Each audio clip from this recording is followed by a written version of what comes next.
I smoothed out my skirt and took a deep breath before pushing open the heavy oak door to Jack's new office. A fresh plaque sparkled on it. Jack Carter, CEO. My husband's head lifted from the monitor, frowning. "Nancy, I'm swamped. What's the matter?"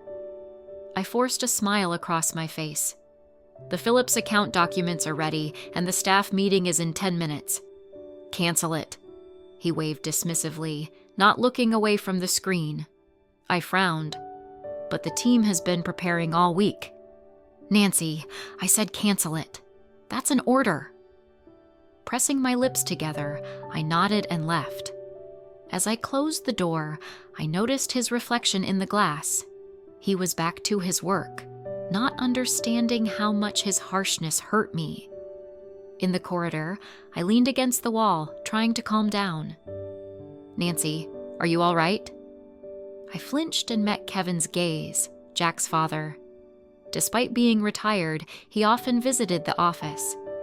"Just a busy morning." I forced a smile. Kevin looked intently at me. "You don't look like someone who's all right.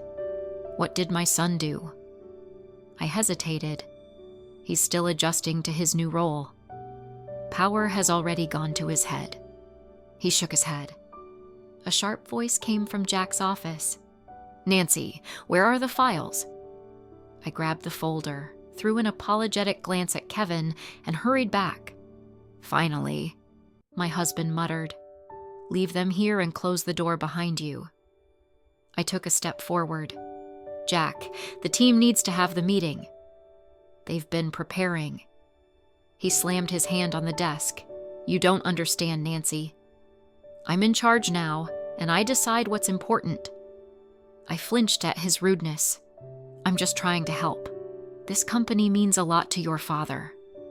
"Father is no longer in charge," he interrupted coldly. "I'm the boss, and if you don't like it, you can stop working here altogether." "Fine," I exhaled. "I'll cancel the meeting." I turned to leave, but at that moment the phone vibrated. "Rita, darling?" "Yes, I'm looking forward to our business meeting." My hand froze on the doorknob. The name didn't mean anything to me, but his tone? I glanced back and met his smug grin. He immediately looked at me. "Nancy, why are you still here? Don't you have work to do?"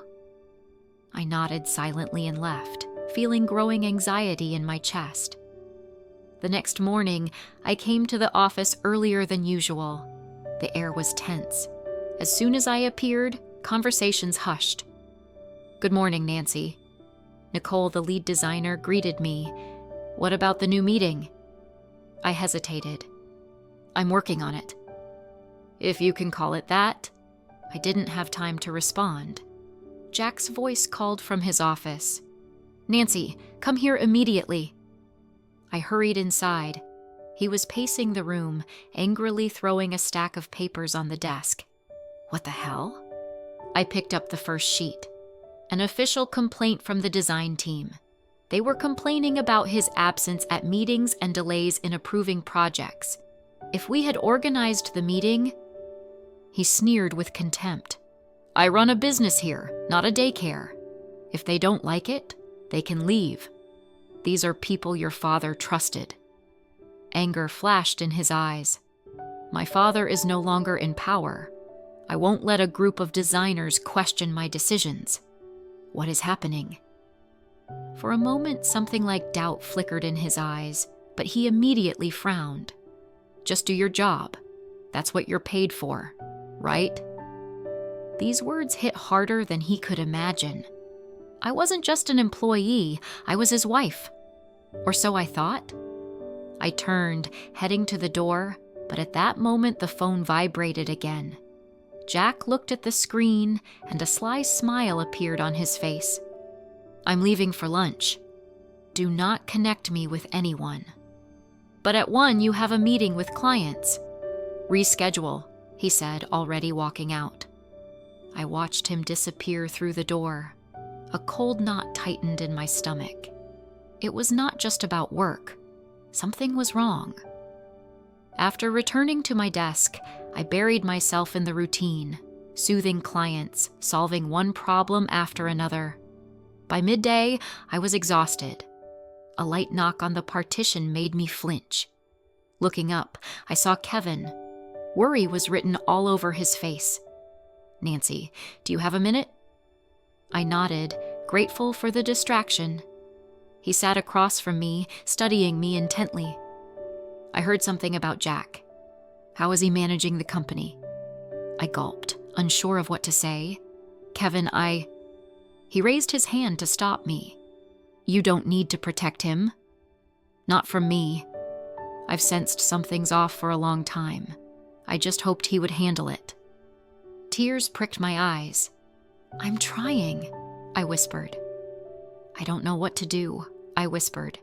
"We'll figure it out together." At that moment, Jack's irritated voice echoed from his office. "Where is everyone? Is anyone here working at all?" Kevin and I exchanged glances. The storm hadn't abated. I stood up, bracing for another confrontation, but turning the corner, I froze. Jack was standing by the desk. His tie was crooked, and lipstick marked his shirt's collar. I returned home exhausted. All I dreamed of was a hot bath and a glass of wine, but as soon as I reached for the keys, the front door swung open. A blonde woman stood in the doorway, lipstick on her lips, buttons on her blouse fastened messily. "Oh, you must be Nancy," she said, quickly regaining her composure. "I'm Rita, Jack's consultant." The world swayed before me. Rita. The name from the phone call. Lipstick on the shirt. Consultant? My voice betrayed me. Rita smiled predatorily. "Oh yes, Jack and I work very closely together. He's a true strategist." Before I could respond, Jack appeared in the doorway. His face paled. "Nancy, you came back early?" I searched his face, hoping to see remorse, but there was nothing but panic. "Rita is just leaving," he mumbled and practically shoved her out the door. She smirked, getting into her car. I walked past him into the house. "Nancy, it's not what you think," he began as soon as I opened my mouth. "Don't lie to me," I interrupted.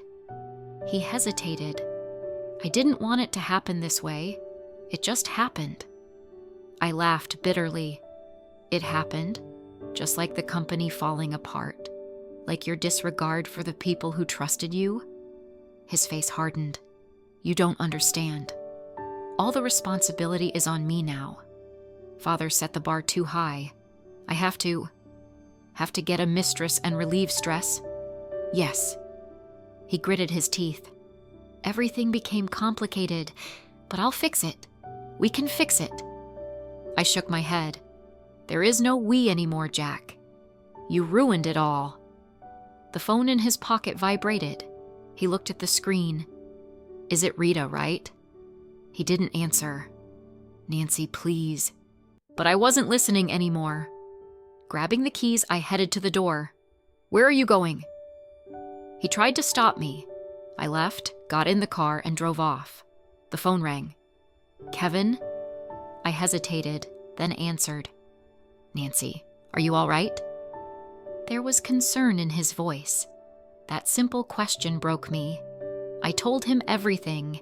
He listened quietly, and then he said softly, "Come over, we'll sort it out." I turned towards his house. No more excuses, no more blind loyalty. It was time to fight for myself and the company that had become my second home. I walked into the office with my head held high, ignoring the whispers and suspicious glances. After last night's talk with Kevin, I decided to stand my ground.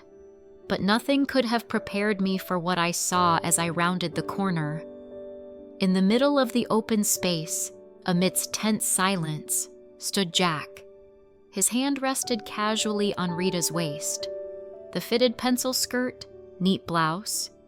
She was a mirror image of my former style. "Friends, let me introduce Rita," he announced, breaking the silence. "She's joining our team as a special consultant." I locked eyes with him. He was expecting a scene. Rita smiled, savoring her victory. "Nancy will help her get settled," Jack added, his voice smooth, as if reciting a prepared script. All eyes turned to me. I took a deep breath, holding back a smile. "Of course. Welcome, Rita." The rest of the day was filled with strained formalities. I took refuge in my office, though my mind kept repeating one word: betrayal. Someone knocked on my door. It was Kevin. "Are you all right?" he asked seriously.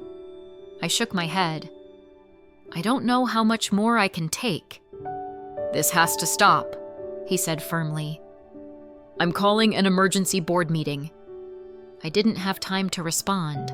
Jack burst into the office, his face twisted with rage. "What the hell are you doing?"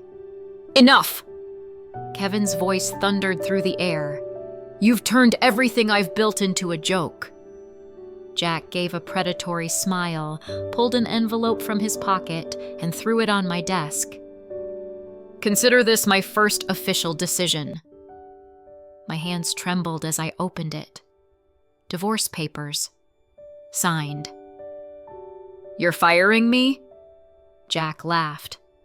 "No, I'm freeing you. From work, from marriage, from everything." My world collapsed. Kevin looked at his son with pain. "You don't even understand what you're doing. Rita and I will build the company's future," he replied smugly. I wasn't listening anymore. The decision came naturally. "I'll sign," I said firmly. Jack smirked. "I knew you'd understand." I met his gaze. "You're right. It's for the best, but not for the reason you think." I placed my signature and immediately felt a weight lift. "I quit," I added calmly. He paled. "What? You can't." "I already did." I walked past him, leaving him behind. "Nancy, wait," Kevin called after me. There was more than sympathy in his eyes. "I have an offer." Later, in the cozy office of Kevin's foundation, I gripped a hot cup of tea tightly.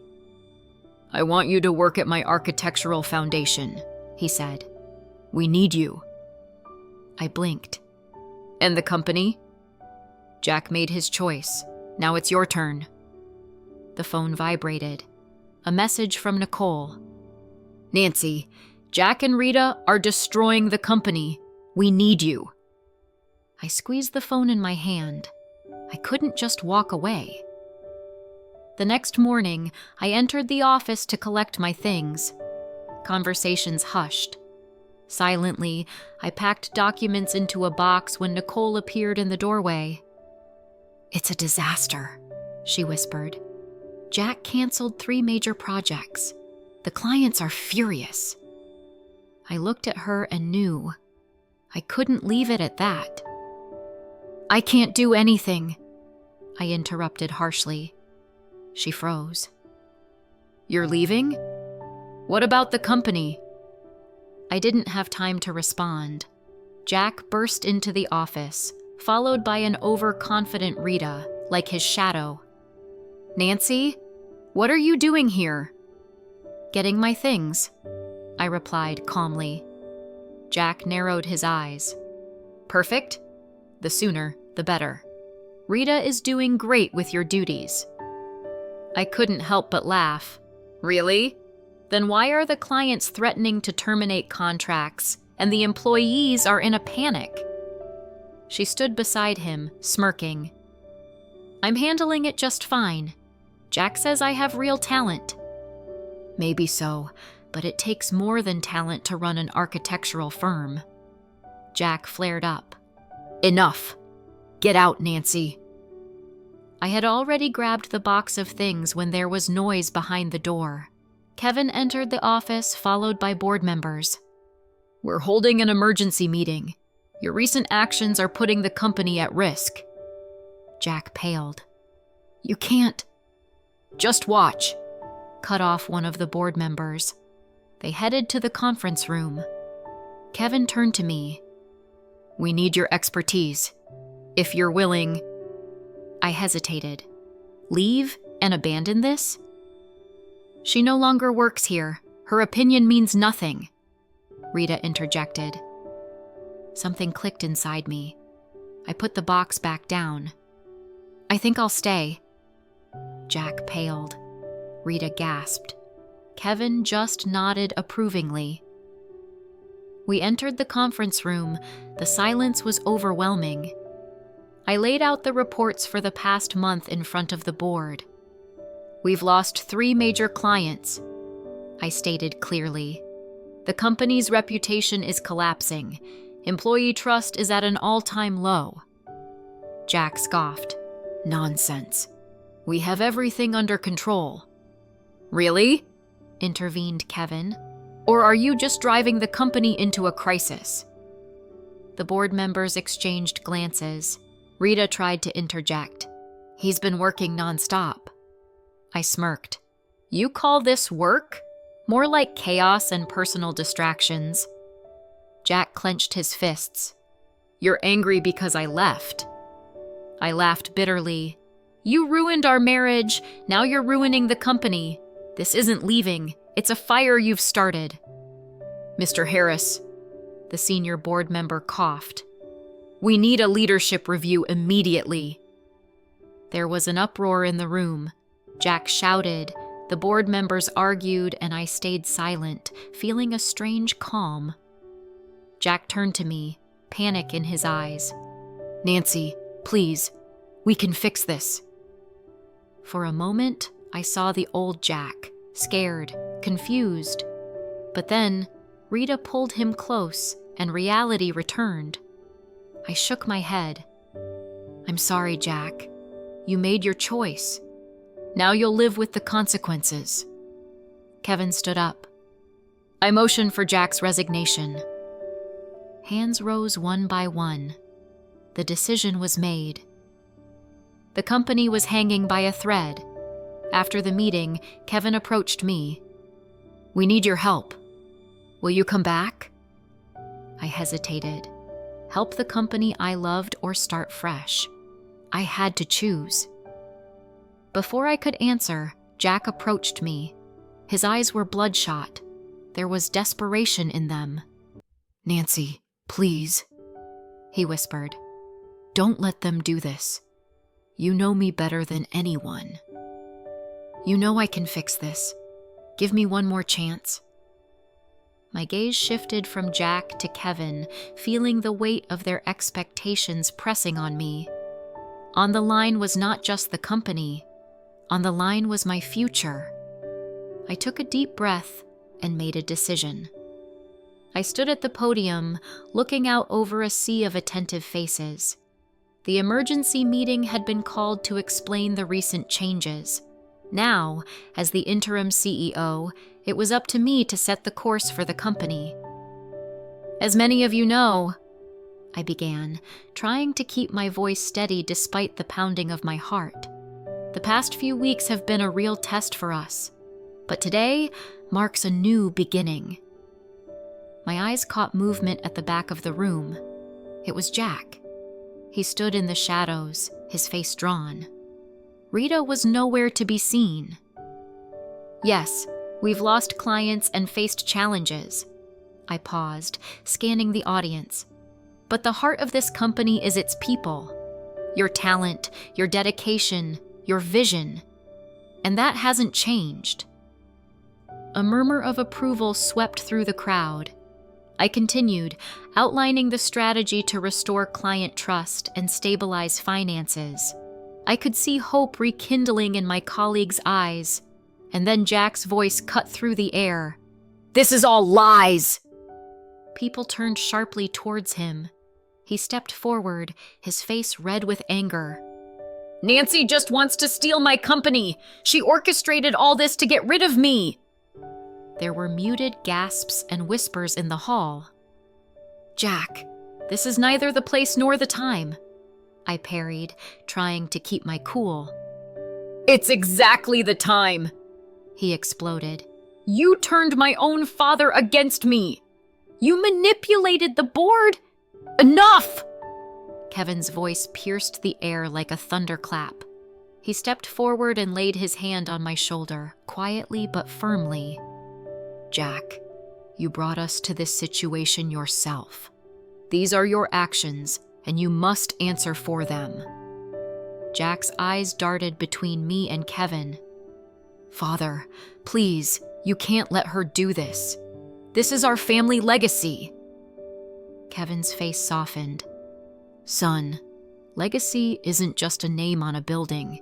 It's honesty, hard work, respect for the people who work for us. Nancy understands this. It's time you did too. A tense silence fell. Everyone was waiting to see how this family drama would end. Jack's shoulders slumped. So that's it? I'm just an outcast? I stepped from behind the podium, taking a step towards him. It doesn't have to be the end, Jack. I looked directly into his eyes. You can stay here, work, and grow if you're willing to earn it. For a moment, I saw the Jack I once loved, vulnerable, unsure. But then his expression changed. The mask returned.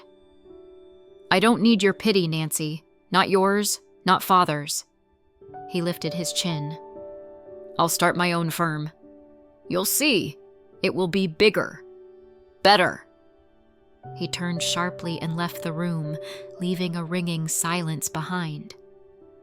I returned to the podium, feeling hundreds of eyes on me. I know it wasn't easy to watch, I said, my voice trembling only for a moment. But this is why we're here. This company isn't about one person's ego or ambitions. It's about us, about the work we do together. I scanned the audience, seeing some faces reflecting hope and others waiting for direction. I don't promise it will be easy. We have a long way ahead. I paused. But I promise that every decision I make will be for the good of the company and the people who build it. I looked at Kevin. A flicker of pride crossed his face, but there was also concern. I realized one chapter had closed, but the real test was just beginning. 6 months later, I stood at the window of my new office, looking out at the cityscape. The view had changed not just because I now worked at Kevin's foundation, but because I saw the world with different eyes. A knock on the door. Come in. Nicole entered, her face beaming. Nancy, you won't believe it. The Phillips project, we got it. I couldn't hold back a smile. This project had been my dream. Socially significant, innovative architecture. Simply fantastic. Nicole, I assume the team is thrilled, I said. They're absolutely ecstatic. She nodded, but then her expression shifted. And there's one more thing. I raised an eyebrow questioningly. Nicole took a deep breath. Jack's company filed for bankruptcy this morning. I froze. Despite everything, part of me had hoped he would find his way. And Jack himself? I asked quietly. Nicole shrugged. No one's seen him for a few days. She hesitated. But Rita came by. She was looking for work. Said Jack left her. I sank into my chair, processing the information. The man I once loved, the man I built a life with, had now become a cautionary tale. A reminder of how quickly success can crumble when built on a fragile foundation. Kevin appeared in the doorway. I heard the news. How are you? I gave a faint smile. Processing, I replied. He looked at me with pride. You've changed lives, Nancy. You turned a collapse into something beautiful. Left alone, I pondered the past. Jack, the unfulfilled dreams, Rita chasing after status only to be left with nothing. My phone vibrated. It was Jack. "Can we talk?" 6 months ago, I might have agreed. "No, sorry," I replied. "I've moved on. I hope you'll find your path too." The last threads of the past were severed. The future awaited. There was a knock on the door. The team walked in, their eyes shining with enthusiasm. "Come in," I smiled. "Let's create something incredible." I picked up a marker. This moment, this life I had built, it mattered. My worth had never depended on anyone else's opinion. It was within me all along, and this was my victory,